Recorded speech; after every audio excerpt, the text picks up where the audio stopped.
एक अमीर परिवार अपने स्मार्ट होम में सो रहे थे, पर तभी स्मार्ट होम अचानक से अलग बिहेव करने लगता है।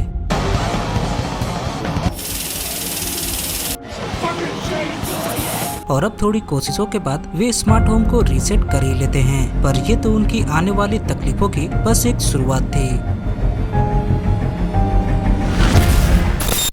तो कहानी की शुरुआत में हमें उस घर के ओनर को दिखाया जाता है जिसका नाम माइक था, जो कि एक एविएशन कंपनी के ओनर थे। और वो एक लग्जरियस होटल में अपने असिस्टेंट से मिलता है, जहां वो अपने असिस्टेंट से एक ऐप बनाने को कहता है, जिसकी वजह से उसके सारे क्लाइंट अपने प्लेन को कहीं से भी ऑपरेट कर सकते थे। It's a done deal. You got the SEC in your pocket, Mike. और अब इस डील को क्लोज करने के बाद माइक अपने घर पहुंचता है, जहां उसकी वाइफ रोज और उसकी 17 साल की बेटी कैटलिन उसका इंतजार कर रही थी। और वे लोग एक बहुत ही आलीशान लग्जरियस स्मार्ट हाउस में रहते थे, जहां सब कुछ ऑटोमेटिक था। पर माइक को अब लग रहा था कि उसका स्मार्ट हाउस उतना स्मार्ट नहीं है जितना उसने सोचा था, क्योंकि कैटलिन कुछ दिनों से घर में कुछ ग्लिचेस को महसूस कर रही थी। और इसलिए माइक इसे फिक्स करने के लिए एक टेक्नीशियन को बुलाने का फैसला करता है। और अब माइक अपने ऑफिस पहुंचता है, जहां वो अपने इन्वेस्टर्स के सामने अपने बनाए गए ऐप के प्रेजेंटेशन को देने वाला था। पर तभी प्रेजेंटेशन के बीच में उसके स्मार्ट स्क्रीन में भी कुछ ग्लिचेस आने लगते हैं। पर तभी फौरन ही माइक की असिस्टेंट एक एक्सपर्ट को बुलाती है, और फिलहाल के लिए वो एक्सपर्ट प्रॉब्लम को ठीक कर देता है और माइक अपने प्रेजेंटेशन को कंप्लीट करता है। और अब माइक को अपने ऑफिस में काम करते करते देर रात हो जाती है, और ऑफिस से लॉग आउट करते समय वो उसी बंदे से मिलता है जिसने उसके प्रेजेंटेशन को बचाया था, जिसका नाम एड था। और उसके काम से खुश होकर माइक उसे अगले साल प्रमोशन का वादा करता है, और साथ ही साथ वो उसे अपने घर भी बुलाता है, इस बात से अनजान कि उसका ये फैसला उसके लिए का जंजाल बन जाएगा। अगली सुबह एड माइक के घर आता है, और वो घर में लगे सारे वाईफाई सिस्टम को चेक करता है, और उसे पता चलता है कि माइक के घर में बहुत सारे कैमरास लगे हुए हैं, पर वे सारे कैमरास बंद थे। और ऐसा करके माइक अपने प्राइवेसी को प्रोटेक्ट करता था। Well, I'll hold on to it for as long as I can. Alright, good luck with that. और अब एड घर के दूसरे सिस्टम को चेक करने के लिए बढ़ता है, पर रास्ते में ही उसे माइक की बेटी कैटलिन मिलती है, और एड उसे ताड़ना शुरू कर देता है। और अब उसी शाम माइक एड को अपने फैमिली के साथ कुछ टाइम स्पेंड करने के लिए इनवाइट करता है। और बातों बातों में माइक को पता चलता है कि एड ने कई सालों तक गवर्नमेंट के लिए काम किया था, और अब माइक के दिल में एड के लिए और भी इज्जत बढ़ जाती है। और अब एड वापस अपने घर की ओर निकल पड़ता है, पर रास्ते में ही वो एक बियर बार में रुकता है, और वहाँ मौजूद वेट्रेस को ताड़ने लगता है। और माइक चुपके से उसकी एक फोटो अपने फोन में ले लेता है। और अब हम एड के उसके बदले हुए अवतार में देखते हैं, जो कि एक बहुत ही बड़े स्क्रीन के सामने बैठा था, और वो बस अपने स्क्रीन पर उन फोटोज को देखता ही जा रहा था। और तभी वो अचानक से सोशल मीडिया पर कैटलिन को सर्च करके उसे फ्रेंड रिक्वेस्ट भेजता है। पर कैटलिन सोच में थी कि वो उसके रिक्वेस्ट को एक्सेप्ट करे या फिर नहीं। और अब कुछ दिनों के बाद माइक के घर में एक पार्टी चल रही थी, और कैटलिन उनके बीच बोर महसूस कर रही थी, और इसलिए वो एड को एज ए फ्रेंड एक्सेप्ट कर लेती है। और एड को मजाक मजाक में कहती है कि वो उसे इस बोरिंग जगह से बचा ले। पर एड इस बात को सीरियसली ले लेता है और माइक के घर पहुंच जाता है। पर माइक उस बिन बुलाए मेहमान को देखकर बिल्कुल भी खुश नहीं होता, और उसे वापस चले जाने को कहता है। इस बात से एड बहुत ही नाराज हो जाता है, क्योंकि उसे लगता था कि माइक और वो दोनों अच्छे दोस्त हैं, पर ऐसा नहीं था। और अब एड अपने घर जाता है, और वहाँ मौजूद सारे स्क्रीन पर माइक की फैमिलीज की फोटो को देखने लगता है, क्योंकि एड अब बदले की भावना में डूब चुका था। एड अब सबसे पहले माइक के घर की सिक्योरिटीज कैमरा को हैक करता है, ये देखने के लिए कि उनके घर में आखिर चल क्या रहा है। और ठीक उसी पल कैटलिन नहाने के लिए अपने बाथरूम में जाती है, पर उसे पता नहीं था कि एड उसकी प्राइवेट वीडियोस को बना रहा था। अगली सुबह रोज माइक को अपने साथ हॉस्पिटल चलने को कहती है, क्योंकि रोज को कैंसर था और वो उससे लड़ रही थी। उधर कैटलिन कॉलेज से वापस आ रही थी कि तभी एड उसे रास्ते में मिलता है, और उसे लॉन्ग ड्राइव के लिए ऑफर करता है। कैटलिन एड को कैजुअली लेती है और उसके साथ चली जाती है। और वापस घर आने पर माइक अपने बेटी को एड के साथ देखकर बहुत ही गुस्सा हो जाता है, और माइक इस बार एड को उसके परिवार से दूर रहने की धमकी भी दे देता है, और ऐसा ना करने पर वो उसे फायर भी कर देगा। एड यहाँ अब पूरी तरह से पागल हो चुका था और उसके अंदर का शैतान उस पर हावी हो चुका था और वो अब बदले की भावना में पूरी तरह से डूब चुका था।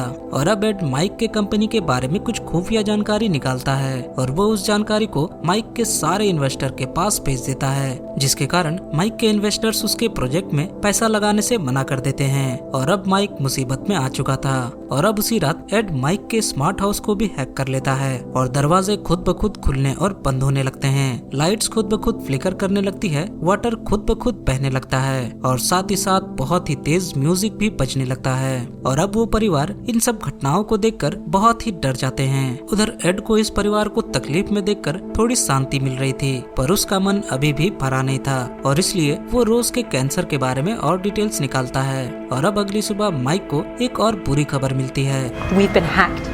We have software glitches across every single aircraft. और इसके कारण माइक को बहुत ही लॉस झेलना पड़ता है। और तो और माइक को पता चलता है कि उसके सारे इन्वेस्टर्स को धमकी भरे मेल्स भी भेजे गए हैं, वो भी उसी के कंपनी के नाम पे। और अब माइक समझ चुका था कि कोई है जो कि उसे बर्बाद करने पर तुला है। उधर दूसरी तरफ रोज के डॉक्टर उसे मैसेज करते हैं कि उसके कैंसर की रिपोर्ट आ चुकी है और वो लास्ट स्टेज में है और बहुत ही जल्द मरने वाली है।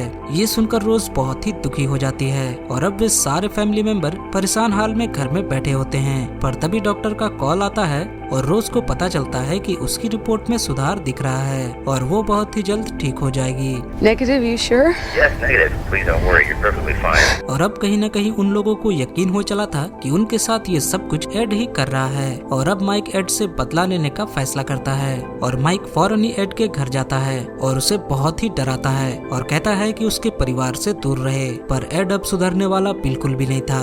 और अब अगली सुबह एड कैटलिन के प्राइवेट वीडियोस को सोशल मीडिया पर लीक कर देता है और कैटलिन के कॉलेज के हर स्टूडेंट के मोबाइल में उसकी लीक्ड वीडियो मौजूद थी। और अब माइक को कैटलिन से पता चलता है कि ये वीडियो जरूर एड ने ही लीक की होगी। और अब माइक एड के घर जाने लगता है उससे बदला लेने के लिए। पर एड माइक के स्मार्ट कार को भी हैक कर चुका था और वो उसके कार के ब्रेकिंग सिस्टम को लॉक कर देता है और माइक का एक्सीडेंट हो जाता है। पर लकीली माइक को बस माइनर इंजरीज ही आए थे। और अब माइक सीधा पुलिस स्टेशन पहुंचता है, पर माइक के पास सबूतों की कमी होने की वजह से पुलिस वाले उसकी कोई भी मदद नहीं करते। He tried to kill me! You have any evidence that he's actually done any of these things? और अब माइक बहुत ही परेशान था और वो उसी शाम एक सीक्रेट एजेंसी से कांटेक्ट करता है जो कि साइबर क्राइम को डील करते थे और उनसे हेल्प मांगता है। और अब अगली सुबह माइक हेनरी नाम के एक शख्स से मिलता है जो कि उसी एजेंसी से आया था। और अब हेनरी अपने चेहरे को ढककर उसके घर में इंटर करता है और फौरन ही अपने काम में लग जाता है और वो घर के सारे ऑटोमेटिक फंक्शन को लॉक करके फैमिली के सारे अकाउंट्स को भी डिलीट कर देता है। और अब उसी शाम माइक अंधेरे में बैठा हुआ था, पर उसे कोई भी पछतावा नहीं था क्योंकि उसके लिए सुख सुविधाओं से पहले उसकी फैमिली की सेफ्टी मायने रखती थी। और अब हेनरी सबसे पहले एड के बारे में पता करता है और उसे बहुत ही भयानक बात पता लगती है और वो माइक से कहता है कि एड का असली नाम रिचर्ड पोर्टल है और वो बचपन से ही बहुत सारे ट्रॉमा वाले हादसों का शिकार हुआ है। He has serious mental health issues. Mike को आगे और भी पता चलता है कि उसने कभी भी गवर्नमेंट के लिए काम किया ही नहीं है और इससे पहले उसने जिस भी कंपनी में काम किया है वो उस कंपनी में 2 महीनों से ज्यादा टिक नहीं पाया क्योंकि वो अपने कलीग्स के ऊपर हमेशा नजर बनाए रखता था। हेनरी माइक को आगे बताता है कि एड अपने सारे कॉन्फिडेंशियल डाटा को क्लाउड में नहीं रखता बल्कि एक पोर्टेबल डिवाइस में रखता है और उसकी सच्चाई सामने लाने के लिए किसी को उसके घर के अंदर घुसकर उस डिवाइस को चुरानी होगी। और माइक अपने फैमिली को बचाने के लिए खुद इस काम को अंजाम देने के लिए तैयार था। और अब वे लोग एक प्लान बनाते हैं और हेनरी उस वेट्रेस के बारे में पता लगाता है और उसकी फेक आईडी की मदद से एड को एक रेस्टोरेंट में डेट के लिए बुलाता है और एड फौरन ही उस रेस्टोरेंट के लिए निकल जाता है।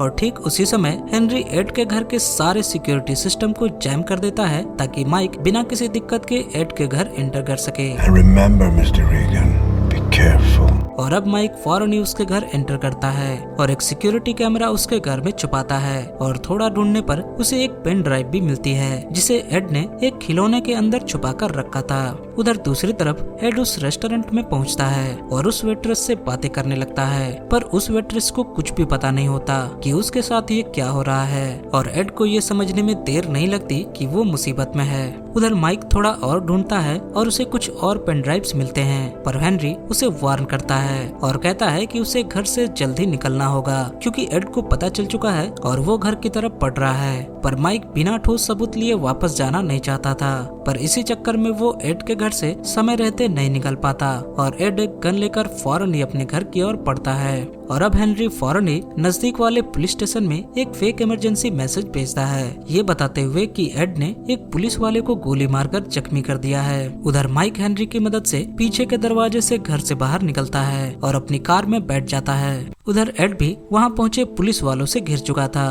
पर थोड़ी देर बाद पुलिस वाले उसे छोड़ देते हैं क्योंकि वो पुलिस वाले उस मैसेज को फेंक पाते हैं। और थोड़ी देर बाद एड को पता चलता है कि माइक ने उसके सारे फ्लैश ड्राइव को चुरा लिया है, पर एड हार मानने वाला नहीं था और वो पुलिस को कॉल करता है और कहता है कि माइक ने उसे बहुत ही बेरहमी से मारा है और उसके घर में चोरी भी की है और सबूत के लिए एड खुद को जख्मी भी कर लेता है।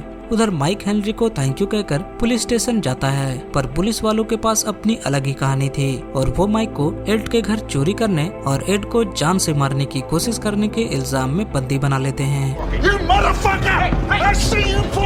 और अब एड पुलिस वालों से अपने ड्राइव को वापस करने के बारे में कहता है, पर वो पुलिस वाले कहते हैं कि ये ड्राइव एग्जामिनेशन के लिए भेजे जाएंगे। और अब एड के माथे पर पसीना आने लगता है क्योंकि उसके खिलाफ मौजूद सारे सबूत उन ड्राइव्स में मौजूद हैं और इसलिए वो अपनी गन को लेता है और फौरन ही वहाँ से चुपचाप निकल जाता है। थोड़ी देर बाद माइक भी बेल से छूटकर घर वापस आता है और देखता है कि घर में कुछ गड़बड़ है और वो फौरन ही एक चाकू को उठाता है और आगे बढ़ता है और थोड़ी ही दूर में वो अपनी वाइफ और अपनी बेटी को देखता है जिसे एड ने रस्सियों से बांध कर रखा था।